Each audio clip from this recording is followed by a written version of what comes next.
বসে আছেন, একজন এতিম এসে আল্লাহর নবীকে বললেন, ইয়া রাসূলুল্লাহ, আমার বাড়ির পাশে একটা খেজুর গাছ আছে, এই খেজুর গাছের খেজুর নিয়ে মাঝে মাঝে ঝগড়া হয়। আমার বাড়ির পাশের খেজুর গাছের মালিক হচ্ছে আবু লুবাবা। ইয়া রাসূলুল্লাহ, আপনি যদি সেই আবু লুবাবাকে ডেকে একটু বুঝিয়ে বলেন আমাকে যেন সেই খেজুর গাছটা আমার কাছে বিক্রি করে, তাহলে আমি ঝগড়া থেকে বাঁচবো। রাসূল সাল্লাল্লাহু আলাইহি ওয়াসাল্লাম আবু লুবাবাকে ডাকলেন, ডেকে বললেন, শোনো, এতিম একটু আবদার করেছে, তার কাছে খেজুর গাছটা বিক্রি করো, আল্লাহ এর বিনিময়ে তোমাকে জান্নাতের মেহমান বানিয়ে দিবেন, জান্নাতি খেজুর গাছ দিবেন। আবু লুবাবা বলছে, ইয়া রাসূলুল্লাহ, কুলতু লাহু, আমি তাকে বলেছি আমি এই খেজুর গাছ বিক্রি করব না। অনেক বলার পরেও রাজি হয় নাই। নবী সাল্লাল্লাহু আলাইহি ওয়াসাল্লাম অনেক রিকোয়েস্ট করার পরেও যেহেতু রাজি হয়নি, পাশে থেকে আবু দাহাদা শুনলেন, শুনে আল্লাহ রাসূলকে বললেন, ইয়া রাসূলুল্লাহ, আবু লুবাবা তো রাজি হয় নাই, চলে গেল, এই খেজুর গাছ এতিমকে দিলে জান্নাতের জান্নাতি খেজুর গাছ পাওয়া যাবে, জান্নাতের মেহমান হওয়া যাবে। আবু লুবাবা বুঝে নাই, আমি যেই কোনো বিনিময়ে আমি যদি ওই খেজুর গাছটা কিনে এই এতিমকে দেই, তাহলে জান্নাতের সেই সুসংবাদ আমার জন্য থাকবে কিনা? রাসূল সাল্লাল্লাহু আলাইহি ওয়াসাল্লাম বলেন, হ্যাঁ, তোমার জন্য একই সুসংবাদ থাকবে।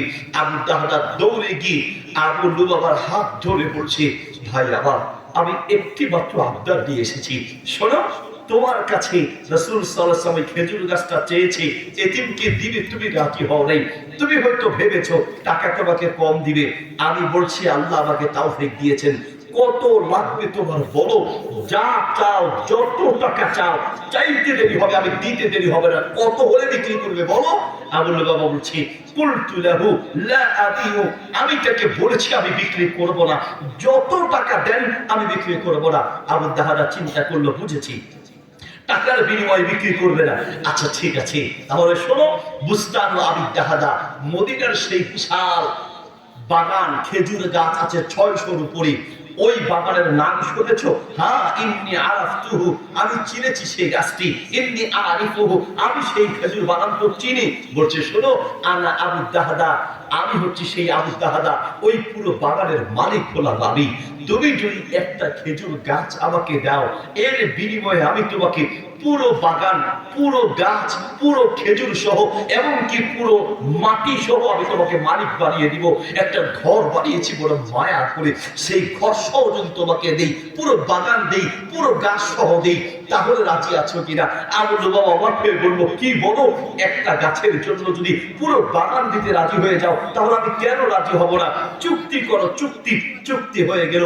রাসূল সাল্লাল্লাহু আলাইহি ওয়াসাল্লাম দৌড়ে গিয়ে রাসূল সাল্লাল্লাহু আলাইহি ওয়াসাল্লামের কাছে গিয়ে, দৌড়ে গিয়ে রাসূল সাল্লাল্লাহু আলাইহি ওয়াসাল্লামকে আবু দাহাদা বললেন, ইয়া রাসূলুল্লাহ, আমি আবু লুবাবার কাছ থেকে ওই খেজুর গাছটা কিনেছি, এই যে চুক্তি হয়েছে, দেখেন, আপনি এতিমকে গাছটা দিয়ে দেন, আর এর বিনিময়ে বলেন আমার জন্য জান্নাত থাকবে কিনা।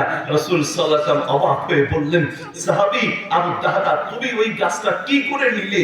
আমি তো বললাম। আবু লুবাবা রাজি হয় নাই। আবু দাহাদা বলছে, ইয়া রাসূলুল্লাহ, আবু লুবাবার একটু গাছের লোভ আছে, ওই গাছের লোভের কারণে সে বিক্রি করতে রাজি হয় নাই। আমি এই একটা গাছ নিতে গিয়ে পুরো বাগান, পুরো জমি, পুরো মাটি, ঘর সহ আমি দিয়ে দিয়েছি। রাসূল সাল্লাল্লাহু আলাইহি ওয়াসাল্লাম বললেন, আবু দাহাদা, তোমার জন্য শুধুমাত্র জান্নাত নয়, জান্নাতের স্পেশাল মেহমানদারি তোমার জন্য থাকবে। আল্লাহু আকবার। তোমার জন্য স্পেশাল মেহমানদারি থাকবে। ইয়া রাসূলুল্লাহ, আমার জন্য মেহমানদারি থাকবে, আমার জন্য দোয়া করবেন। রাসূল সাল্লাল্লাহু আলাইহি ওয়াসাল্লাম কাছ থেকে চলে গেলেন আবু দাহাদা তার বাসায়। বাগানে গিয়ে বিবিকে বললেন, বিবি, ঘর থেকে বের হও, যা আছে সব নিয়ে বের হও। স্বামী, কেন কেন? বিবি, পুরো বাগান বিক্রি করেছি, পুরো ঘর বিক্রি করেছি, গাছ সব বিক্রি করেছি। বিবি অবাক হয়ে বললেন, স্বামী, কি বলেন আপনি? আপনি পুরো বাগান বিক্রি করেছেন? এত সুন্দর বাগান কেউ বিক্রি করে? আরে বিবি, বিক্রি করেছি। কত দামে বিক্রি করেছেন স্বামী? আবু দাহাদা বলছে, বিবি, রাগ করো না, রাগ করো না, ওই একটা গাছ কিনলে জান্নাত পাওয়া যাবে, গাছটা কিনে এতিমকে দেওয়ার জন্য, জান্নাত দিতে পারলে জান্নাত পাওয়া যাবে। আল্লাহর নবী সাল্লাল্লাহু আলাইহি ওয়াসাল্লাম বলেছেন, এই জন্য ওই জান্নাত পাওয়ার আশায় আমি পুরো বাগান, পুরো জমি, পুরো মাটি, পুরো ঘর সহ দিয়েছি। দিদি, তুমি রাগ করেছো করছো নাকি? বিবি বলছে রবিহাল বাইও, স্বামীর রাগ করবো কেন? আপনি তো যা করেছেন ঠিক করেছেন, সবচেয়ে চওড়া দামে বিক্রি করেছেন, দুনিয়া দিয়ে কি হবে? ওই জান্নাতটাই তো আমাদের লাগবে। আল্লাহু আকবার। আমি বলতে চাচ্ছিলাম দুনিয়ার ভালোবাসা, দুনিয়ার মহব্বত, দুনিয়ার প্রতিযোগিতা আমাদেরকে আল্লাহ ভরিয়ে দিয়েছে, আখিরাত ভরিয়ে দিয়েছে। কলিজার মধ্যে দুনিয়ার আখিরাতের মহব্বত বেঁচে ঢুকাতে হবে, ঠিক কিনা? আপনি আপনাকে প্রশ্ন করেন, আপনি ভুলে গিয়েছেন কিনা আল হাকুমুত তাকাসুর মুনাফিকদের লক্ষণ, জাহান্নামীদের লক্ষণ? আপনি এই আয়াতের অন্তর্ভুক্ত আছেন কিনা? আপনি কি দুনিয়াকে প্রাধান্য দেন না আখিরাতকে প্রাধান্য দেন? আপনি আপনাকে প্রশ্ন করেন। মসজিদে আযান হচ্ছে, আল্লাহু আকবার। একদিকে আল্লাহ আপনাকে মসজিদে ডাকছে, আরেকদিকে কাস্টমার আপনাকে দোকানে ডাকছে। ড্রাইভিং করছেন, প্যাসেঞ্জার আপনাকে ডাকছে, চাকরি আপনাকে ডাকছে, দুনিয়ার সম্পদ একদিকে আপনাকে ডাকে, আর আল্লাহ আপনাকে মসজিদে ডাকে।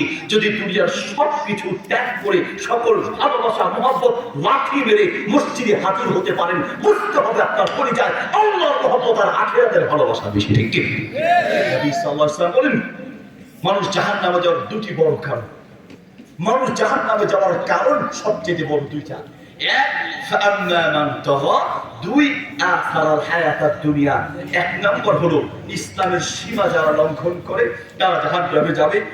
দুই নম্বর কারণ হলো ওয়া আসারাল হায়াতাদ দুনিয়া, যারা আখিরাতের চেয়ে দুনিয়ার জীবনকে যারা প্রাধান্য দেয়। কত ভাবে যে আপনি আখিরাতকে বর্জন করছেন সামান্য দুনিয়ার তুচ্ছ আশা। আমি তো মাঝে মাঝে বলি, আল্লাহ তাআলা বলেন ইন্নাল ইনসানা লিরাব্বিহি লাকানুদ, মানুষের যে হিমখারাম কোনো জাতি পৃথিবীতে নাই। আমরা যে কত বড় হিমখারাম, আমরা যে কত বড় অকৃতজ্ঞ, আমরা যে কত বড় বেঈমান, ডানে বামে তাকালে মানুষ খুঁজে পাবেন না। যার জন্য নিজের জীবনটা বাঁচিয়ে রেখে করেছেন, স্বার্থে আঘাত আসলে মুহূর্তেই চেহারা চেঞ্জ হয়ে যায়। যাকে আপনি সাঁতার কাটা শিখিয়েছেন সেই আপনাকে ডুবিয়ে দিতে চাইবে, যাকে আপনি হাতে ধরে ড্রাইভিং শিখিয়েছেন সেই আপনাকে অ্যাক্সিডেন্ট করতে চাইবে। এই হলো দুনিয়ার বাস্তবতা। মানুষ মানুষের সাথে নিমখারামি করে, মানুষ মানুষের চাইতে বেঈমানি করে। আরে এটা তো মেনে নেওয়া যায়, কিন্তু মানুষ সবচেয়ে বেশি নিমখারামি আর বেঈমানি করে তার মালিক, তার রব, তার আল্লাহর সাথে, ঠিক কিনা?